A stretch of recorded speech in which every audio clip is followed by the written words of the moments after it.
Welcome students, मैं Sudhir Jain, lecturer mechanical engineering, Khetan polytechnic college Jaipur. आज इस जो जॉइंट्स के बारे में हम बात कर रहे थे लगातार, उस जॉइंट्स की सीरीज में हमारा ये आखिरी जॉइंट है एक टर्न बकल। टर्न बकल की डिज़ाइन के बारे में हम बात करेंगे। यहाँ पर हमने एक फिगर के द्वारा इसको दिखाया है आपको। तो अगर आप लोगों ने कभी ध्यान से देखा हो तो ये इस तरीके के जो टर्न बकल या ये जो हमारा जॉइंट है, ये यूजुअली आपको जहाँ पर इलेक्ट्रिक पोल्स को ज़मीन में सपोर्ट देने के लिए टेंशन देकर खींचकर बांधा जाता है, वहाँ पर ये लगा हुआ होता है। अगर आप लोगों ने इसे कभी ध्यान से देखा हो तो इसके साथ साथ ये जो जॉइंट है हमारा, ये और किन किन काम आता है और इसकी क्या क्या स्पेसिफिकेशन है, इसके बारे में हम बात करेंगे। तो स्टूडेंट्स, ये टर्न बकल जो हमारा है, ये बेसिकली क्या है, एक कपलर है, एक मैकेनिकल जॉइंट बनाता है जो दो मेंबर्स को जोड़ने के काम में आएगा। कब जोड़ेगा? जब उन दोनों को खींचकर टेंसाइल लोडिंग में उनको एडजस्ट करने के लिए लेंथ में या लोडेड कंडीशन में। तो बेसिकली ये किस तरीके का एक जॉइंट हो गया स्टूडेंट्स? ये बेसिकली क्या कर रहा है, दो राउंड टाई रॉड्स को, अभी हम आगे फिगर में देखेंगे इसको, कि दो राउंड टाई रॉड्स को एक कपलर या कपलिंग के द्वारा जोड़ने के लिए जोड़कर जो जॉइंट बनाया जाता है, उसे स्टूडेंट्स हम टर्न बकल का नाम देते हैं। तो इस टर्न बकल की जो खासियत है या इसकी जो विशेष कैरेक्टरिस्टिक्स है, ये क्या है? इसमें हमने बात करी कि दो राउंड टाई रॉड को जोड़ रहा है। तो दो राउंड टाई रॉड जब हम कह रहे हैं टेंशन में जोड़ेगा, तो बेसिकली क्या करेगा, खींचेगा दोनों को अपनी तरफ। ये कपलर जो है वो दोनों टाई रॉड्स को या तो अपनी तरफ खींच के टेंशन दे देता है, खींच लेता है, या उसको लूज कर देता है एक ही डायरेक्शन में घुमाने से। तो ये जो विशेष कैरेक्टरिस्टिक्स है, ये किस तरीके से उसमें पैदा होती है? तो बेसिकली जो दो रॉड लगाई जाती है, उसमें एक रॉड पर तो राइट हैंड थ्रेड्स होते हैं और दूसरी रॉड पर हमारे लेफ्ट हैंड थ्रेड्स होते हैं। इसके अपोजिट के थ्रेड्स उस कपलर में भी होते हैं, जिससे कि इसे लूज या टाइट किया जा सके। तो इसके साथ साथ जो इसकी दूसरी खास बात है वो क्या है कि इसके सेंटर में एक हेक्सागोनल नट है, जिसे हम बार बार कह रहे हैं कपलर, कपलिंग, या वो मेन पार्ट जिसकी हमें डिज़ाइन करनी है।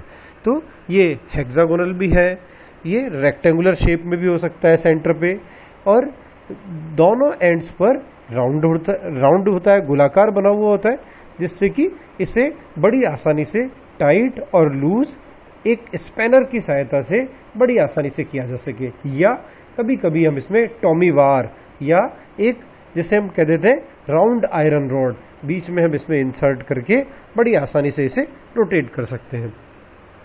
साथ के साथ जब हम कहते हैं कि इस तरीके के कपलर्स हैं, ये एरोप्लेन्स वगैरह में भी काम में आते हैं टाइटन करने के लिए, तो इसे हम क्या करते हैं, अंदर से हॉलो बना देते हैं, जिससे कि इसका वेट कम हो जाए।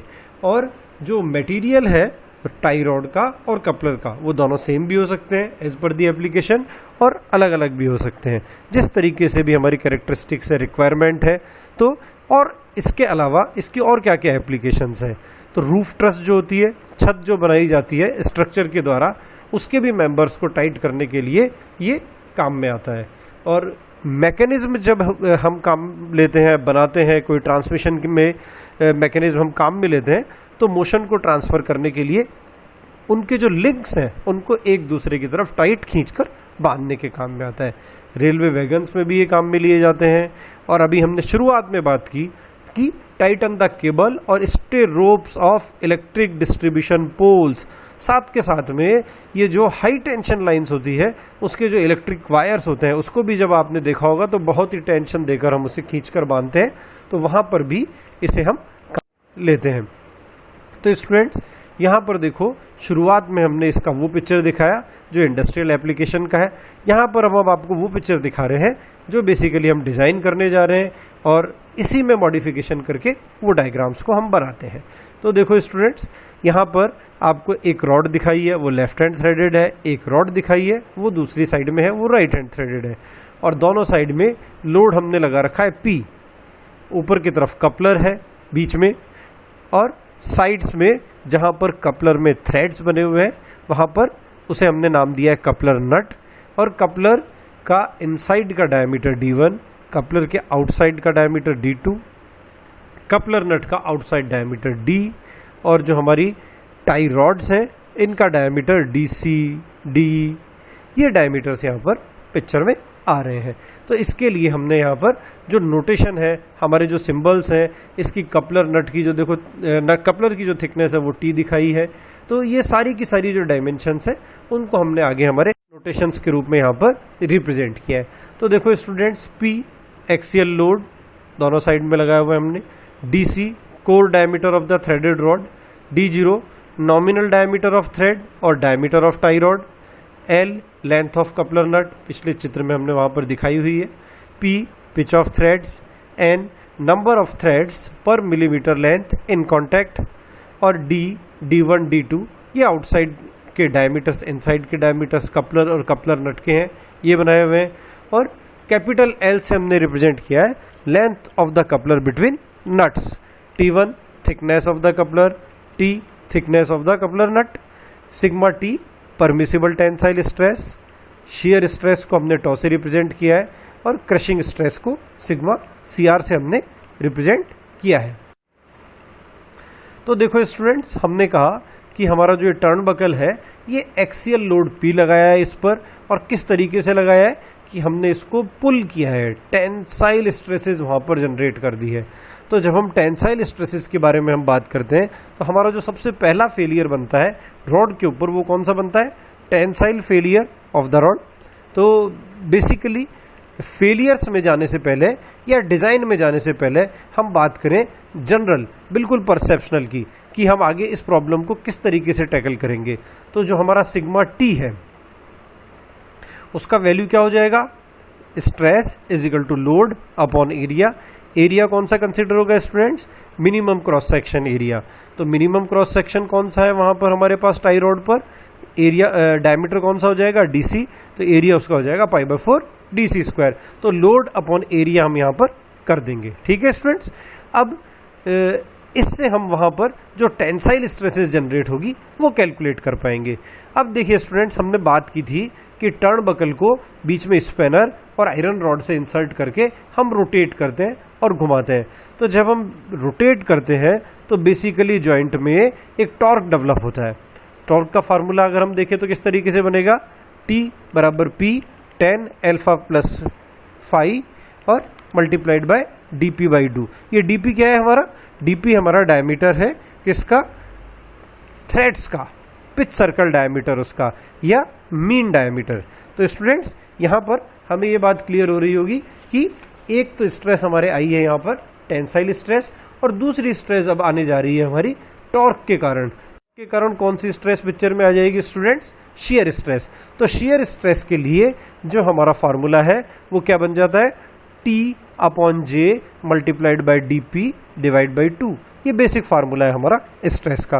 तो इसका क्या मतलब हो गया स्टूडेंट्स? यहाँ पर हमारे पास दो तरीके की स्ट्रेसेस पिक्चर में आ रही है, क्योंकि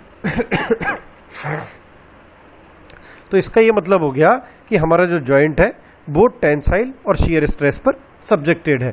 दोनों स्ट्रेसेस अलग अलग प्लेन में होगी। तो इसके लिए हम मैक्सिमम प्रिंसिपल स्ट्रेसेस को कैलकुलेट करते हैं। तो जब मैक्सिमम प्रिंसिपल स्ट्रेसेस को कैलकुलेट करते हैं, वैल्यूज को कैलकुलेट किया जाता है, तो वो वैल्यू जो है हमारी जो नॉर्मल टेंसाइल स्ट्रेस है उससे 20% ज़्यादा आती है, या 1.2 टाइम्स वहाँ पर आ जाती है। अब इसके अलावा ये 20% तो मोर आ गई। कैसे मोर आ गई? कि शेयर स्ट्रेस पिक्चर में आ गई थी। इसके कारण से जब दोनों स्ट्रेसेस जुड़ी तो वो 20% उसकी वैल्यू इंक्रीज हो गई। इसके अलावा यदि कभी वहाँ पर कफिशिएंट ऑफ फ्रिक्शन की वैल्यू हाई हो जाए, यहाँ तो हमने फार्मूले में T बराबर P tan alpha plus phi ले रखी है, लेकिन यदि रूटीन वर्क में यदि कफिशिएंट ऑफ फ्रिक्शन हाई हो जाए तो मैक्सिमम प्रिंसिपल स्ट्रेस की वैल्यू है हमारी और बढ़ सकती है। तो उस इफेक्ट को कंसिडर करने के लिए हमने प्रिंसिपल स्ट्रेस को ये मान लिया कि वो मैक्सिमम जो टेंसाइल स्ट्रेस है उसके 1.3 टाइम्स तक हो सकती है। तो इसका क्या मतलब हो गया स्टूडेंट्स? कि जब हम थ्रेडेड सेक्शन डिजाइन करेंगे, थ्रेड सेक्शन कौन सा, जहां पर टॉर्क भी पिक्चर में आ रहा है, टेंसाइल स्ट्रेस भी पिक्चर में आ रही है, तो हम हमारे नॉर्मल स्ट्रेस से 1.3 टाइम्स ऑफ स्ट्रेस को ले जाएंगे। इसका मतलब ये हो गया कि स्ट्रेस को एडजस्ट करने के लिए हम हमारे शुरुआत में ही डिजाइन लोड को 1.3 टाइम्स मान लेंगे नॉर्मल लोड से, जिससे कि वो जो स्ट्रेसेस वहां पर पिक्चर में आ रही थी, दोनों स्ट्रेसेस टेंसाइल और शियर, उन दोनों का इफेक्ट अपने अंदर कंसिडर कर सके। तो इसको लेकर हम आगे बढ़ेंगे। तो यहां पर अब हमारा क्या कॉन्सेप्ट हो जाएगा कि जहां पर थ्रेडेड पार्ट नहीं होगा वहां पर तो हम पी लेकर, लोड लेकर कैलकुलेशन कर लेंगे, और जहां पर भी थ्रेडेड पार्ट पिक्चर में आ रहे होंगे वहां पर हम डिजाइन लोड ले लेंगे। तो हमने आगे बताया, देखो स्टूडेंट्स यहाँ देखिए हमने यहाँ बताया आपको design load is equal to P design is equal to 1.3 times of P. अब जहां जहां पर भी रॉड या थ्रेडेड पार्ट या थ्रेडेड सेक्शन के बारे में जब हम बात करेंगे तो वहां पर हम इसका कंसिडरेशन करेंगे और इसे डिजाइन लोड मानकर कैलकुलेशन को हमारे आगे बढ़ाएंगे। तो सबसे पहला हमारा फेलियर हो गया डिजाइन ऑफ रॉड या टेंसाइल फेलियर ऑफ रॉड। इससे हम क्या कैलकुलेट कर पाएंगे students, diameter of the tie rod, ये जो हमने बिल्कुल पहले लिख दिया अभी फार्मूला बिल्कुल same, considering tensile failure of the rods. तो हमारा इसमें सबसे पहले क्या निकालना होगा हमें, टियरिंग रेजिस्टेंस। तो टियरिंग रेजिस्टेंस कितना हो जाएगा, resistance is equal to stress multiplied by area is equal to load. Load की जगह क्योंकि हम यहाँ पर बात कर रहे हैं थ्रेडेड सेक्शन के ऊपर, तो P की जगह PD पिक्चर में आ जाएगा और हमारा फार्मूला हो जाएगा sigma T is equal to PD upon pi by 4 DC square. DC core diameter of the threads होगा और यहां से हम DC को कैलकुलेट कर पाएंगे। DC कैलकुलेट हो जाए हमारा, उसके बाद DO outer diameter, nominal diameter, external diameter, सब एक ही नाम है। तो DO को अगर हमें कैलकुलेट करना है तो हम यहाँ पर कैलकुलेट कर देंगे is equal to DC upon 0.84। ये हमारा एम्पेरिकल रिलेशन है जो हम थ्रेडेड सेक्शन में काम में लेते हैं। तो ये कैलकुलेट करने के बाद इससे रिलेटेड सारे के सारे डेटा हम यहाँ पर इसके थ्रेड के कैलकुलेट कर पाएंगे। और जो सबसे इंपॉर्टेंट बात यहाँ पर और हो गई एक, ये सब डायमीटर कैलकुलेट हो गए, तो इसके बाद हम आगे बढ़ेंगे अब लेंथ ऑफ द कपलर नट पे, जो हमारा सेकंड पार्ट बन जाएगा इसका। इसे हमने स्मॉल एल से रिप्रेजेंट किया है। तो स्टूडेंट्स ये जो स्मॉल एल है ये किस तरीके से कैलकुलेट होती है, ये sharing of the threads. Sharing of the threads क्यों, क्योंकि जो कपलर नट है वो रोटेट हो रहा है थ्रेड्स के साथ, रॉड के साथ में, तो वहां पर रोटेशन के कारण शियर स्ट्रेस पिक्चर में आएगी। तो हमने यहाँ पर टॉ मान रखा है शियर स्ट्रेस को for the material of the coupler nut. अब फिर से क्योंकि थ्रेड के ऊपर ही बात हो रही है तो हमारा जो फेलियर है वो किस में आएगा, डिजाइन लोड के ऊपर आएगा। तो stress is equal to design load upon area, और जब हम शियर स्ट्रेस का एरिया निकालेंगे या हम कहेंगे एरिया रजिस्टिंग शेयरिंग, तो उसका हमारा फार्मूला हो जाएगा पाई DC, एक थ्रेड की लेंथ हो जाएगी पूरी और हम टोटल उसको L से मल्टीप्लाई कर देंगे, तो ये हमारा शेयरिंग एरिया आ जाएगा जो शेयरिंग का विरोध करेगा। तो इस फार्मूले में हमें बाकी सारा का सारा डेटा नोन है, टो मटेरियल का डेटा नोन है, DC हम कैलकुलेट कर चुके हैं, और पीछे हम बात कर रहे थे कि हमें इंपॉर्टेंट पैरामीटर्स जो कंसिडर करने हैं वो DC DO ही है, और इनकी राउंडिंग भी हमें करनी होगी। ये हम जब न्यूमेरिकल प्रॉब्लम कंसिडर करेंगे वहां पर हम इसे देखेंगे कि किस तरीके से राउंडिंग करेंगे, किस तरीके से अपर साइड में जाकर उसकी वैल्यू को फिक्स करेंगे। तो यहां से हम इस L को कैलकुलेट कर लेते हैं।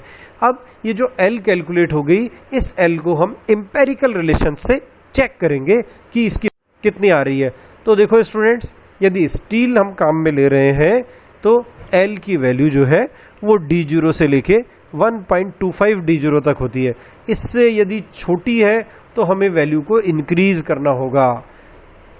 DO के बराबर तो हमें लेना ही होगा मिनिमम। हम दोनों के आसपास ले सकते हैं, 1.20 ले सकते हैं, 1.25 ले सकते हैं, ठीक है स्टूडेंट्स। और यदि कास्ट आयरन या यदि कोई सॉफ्ट मटेरियल यदि पिक्चर में आ रहा हो तो हमारी जो लेंथ है वो 1.5 D0 से 2 D0 तक हो जाएगी, ठीक है स्टूडेंट्स। ये बात यहाँ पर बड़ी क्लियर हो गई कि एल हमने पहले कैलकुलेट किया और उसके बाद में उसको एम्पेरिकल रिलेशन से चेक किया। यदि इसकी वैल्यू कम आ रही थी तो हमें उसकी वैल्यू को इंक्रीज करके बताना होगा। ठीक है, अब इसके बाद हम आगे बात करें क्रशिंग फेलियर के बारे में। तो क्रशिंग फेलियर स्टूडेंट्स किस तरीके से पिक्चर में आएगा, हम कह रहे हैं कि लगातार पुल लग रहा है वहां पर दोनों रॉड्स के ऊपर और हमारा जो टाई रॉड है वो कपलर नट के अंदर रोटेट भी कर रहा है। तो रिलेटिव मूवमेंट के कारण और टेंशन के कारण वहां पर क्रशिंग पिक्चर में आती है, क्रशिंग फेलियर।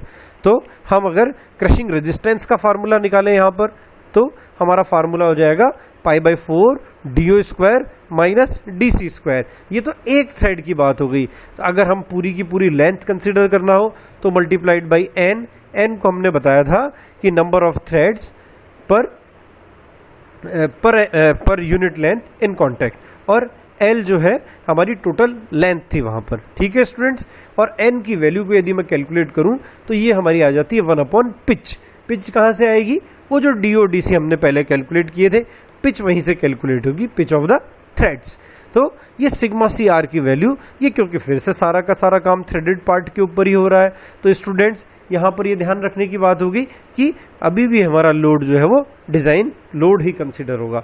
तो इस इक्वेशन में क्योंकि DO आप कैलकुलेट कर चुके हैं, DC कैलकुलेट कर चुके हैं, n आपको मालूम है 1/P से कैलकुलेट कर पाएंगे, L आप पहले कैलकुलेट कर चुके हैं ऊपर ही।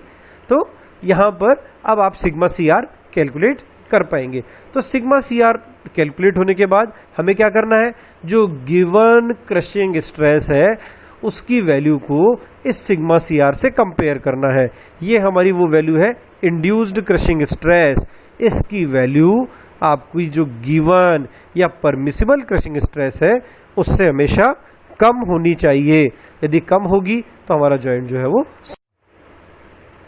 अब आगे बढ़े हमने DO DC कैलकुलेट कर लिए, चेक कर लिया, लेंथ कैलकुलेट कर ली। इसके बाद हमारा जो कपलर नट बनता है, कपलर नट का आउटर डायमीटर हमने बताया था कैपिटल D और कपलर नट का इनसाइड का डायमीटर बन जाएगा DO। तो टेंसाइल फेलियर हम कपलर नट का करेंगे तो उसी तरीके से आगे से क्रॉस सेक्शन देखेंगे और क्रॉस सेक्शन देखेंगे तो उसका फेलियर बन जाएगा stress is equal to load upon area. तो sigma T is equal to P upon π/4 D square minus D0 square. ठीक है स्टूडेंट्स, यहाँ पर आप सारा का सारा डेटा नोन है, कैपिटल D हमारे पास अननोन है, तो हम कैपिटल D को यहाँ से कैलकुलेट कर पाएंगे। अब हम देखें फिर से हमें क्या करना है, इस कैपिटल D को एम्पेरिकल रिलेशन से फिर से हमें चेक करना है। किस तरीके से, इसकी वैल्यू 1.25 D0 से लेकर 1.5 D0 के बीच में होनी चाहिए। इससे कम होगी तो हमें इंक्रीज करनी पड़ेगी, ज़्यादा होगी तो जितनी वैल्यू कैलकुलेट होकर आएगी उतनी वैल्यू को ही हमें काम के कारण कौन सी स्ट्रेस पिक्चर में आ जाएगी स्टूडेंट्स, शेयर स्ट्रेस। तो शेयर स्ट्रेस के लिए जो हमारा फार्मूला है वो क्या बन जाता है, T/J multiplied by DP divide by 2। ये बेसिक फार्मूला है हमारा स्ट्रेस का। तो इसका क्या मतलब हो गया स्टूडेंट्स, यहाँ पर हमारे पास दो तरीके की स्ट्रेसेस पिक्चर में आ रही है क्योंकि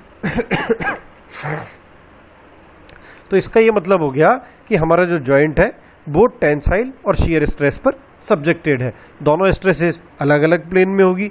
तो इसके लिए हम मैक्सिमम प्रिंसिपल स्ट्रेसेस को कैलकुलेट करते हैं।